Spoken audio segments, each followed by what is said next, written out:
अस्सलाम वालेकुम। क्या हाल आप सब देखने वालों के। अल्लाह ताला आप सबको अपने घरों में खुश आबाद रखे, आमीन सुम्मा आमीन। आज हम बनाने जा रहे हैं चिकन कढ़ाई रेस्टोरेंट स्टाइल से। सबसे पहले कढ़ाई में हम चिकन को शामिल करेंगे और इसमें हम कटे हुए टमाटर शामिल करेंगे। टमाटर को बारीक चॉप नहीं करना, सिर्फ दो दो पीसेस में करके हम इसको शामिल करेंगे। अब हम इसमें स्पाइसेस ऐड करेंगे। स्पाइसेस में मैंने ली है 2 चम्मच सुरख मिर्च, 1 चम्मच नमक और आधे चम्मच हल्दी। ये कम या ज़्यादा आप अपने हिसाब से कर सकते हैं। और साथ ही साथ मैंने इसमें आधा ग्लास पानी का लिया है। इसको हम अब अच्छे से मिक्स करेंगे और मिक्स करने के बाद इसको कवर करके छोड़ देंगे। चिकन ऑलमोस्ट कुक हो चुका है और टमाटर भी सॉफ्ट हो गए हैं। अब हम टमाटर को अलग कर लेंगे और इसको ब्लेंडर में अच्छे से इसकी पेस्ट बना लेंगे। इसके हम छिलके रिमूव नहीं करेंगे, छिलकों के साथ इसकी पेस्ट बनाएंगे।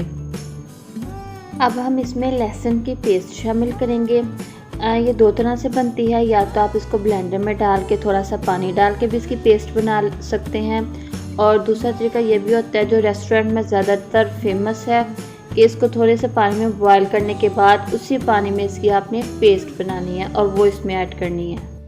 लहसुन की अच्छे से बुनाई करने के बाद इसमें टमाटर की पेस्ट शामिल करेंगे और इसकी भी अच्छे से बुनाई करेंगे हम। जब अच्छे से इसकी बुनाई हो जाए तो हम इसमें स्पाइसेस ऐड करेंगे। इसमें मैंने ली है 2 चुटकी काली मिर्च और थोड़ा सा खुश्क धनिया जिसको दरदरा पीस लिया है, और हाफ टेबल स्पून मैंने गरम मसाला ऐड किया है, और इसको डाल के हम अच्छे से इसको मिक्स कर लेंगे। अब इस स्टेज पे हम इसमें कुकिंग ऑयल शामिल करेंगे। याद रखिएगा कुकिंग ऑयल आपने स्टार्टिंग में शामिल नहीं करना, क्योंकि हम रेस्टोरेंट स्टाइल में चिकन कढ़ाई बना रहे हैं, तो हम इसी स्टेज पे आके इसमें कुकिंग ऑयल शामिल करेंगे। और सारे स्पाइसेस हम डाल चुके हैं। अब इसकी हम अच्छे से बुनाई करेंगे।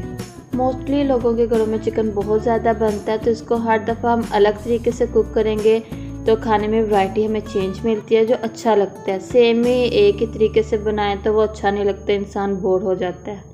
अच्छा, तो यहाँ पे मैं अब ऐड कर रही हूँ, इसमें मैंने दही ली है और घर की मैंने मलाई, जो दूध आप बॉयल करते हैं उसके ऊपर जो फ्रेश मलाई आती है ना, वो मैंने ली। इन दोनों को ब्लेंडर में मैंने सिर्फ 1 सेकंड से 2 सेकंड के लिए चलाया और वो इसमें शामिल किए हैं। अगर आपके पास घर की मलाई नहीं है या आप इसका बहुत ज़्यादा क्रीमी टेक्सचर देना चाहते हैं, तो आप कोई सी भी रेडीमेड जो क्रीम मिलती है बाज़ार से वो भी ऐड कर सकते हैं। तो यहाँ पे कढ़ाई को गार्निश करने के लिए लिया है हरा धनिया, हरी मिर्चें, अदरक और लेमन। देखिए माशाल्लाह से कितनी अच्छी हमारी कढ़ाई तैयार हुई है। तो अगर आपको मेरी रेसिपी पसंद आई है हमेशा की तरह, तो मेरे चैनल को सब्सक्राइब करें, लाइक करें, कमेंट करें और शेयर भी करें। यहाँ पे मैंने गार्निश करने के बाद इसको कुछ सेकंड्स के लिए कवर करके रखा था, ताकि लेमन का टेस्ट अच्छे से हमारी कढ़ाई में शामिल हो जाए। अब हम इसको डिश आउट करेंगे। बहुत ही आसान और झटपट बनने वाली रेसिपी है। तमाम इंग्रेडिएंट्स इसमें घर के ही शामिल किए हैं, कुछ बाज़ार से एक्स्ट्रा नहीं लिया। बस कुछ चीज़ें पहले डालते हैं जो वो हमने बाद में डाली हैं, जैसे लाइक कुकिंग ऑयल, स्पाइसेस हमने पहले डाल दिए हैं। थोड़ा सा तरीका आगे पीछे किया है, और ये इसको आप एक दफ़ा ट्राई करके देखिए, ये बहुत ही मज़ेदार बनती है। अगर तो आप इसकी ग्रेवी ज़्यादा करना चाहते हैं तो आप इसमें दही और क्रीम की क्वांटिटी ज़्यादा कर लें, और अगर आप कम रखना चाहते हैं तो बस जितनी मैंने 1 कटोरी ली है आप उतनी इसमें शामिल कर लें। मुझे अपनी दुआ में याद रखिएगा, अपना बहुत सारा ख्याल रखिएगा। मिलते हैं अपनी नेक्स्ट वीडियो में, तब तक के लिए अल्लाह हाफिज़।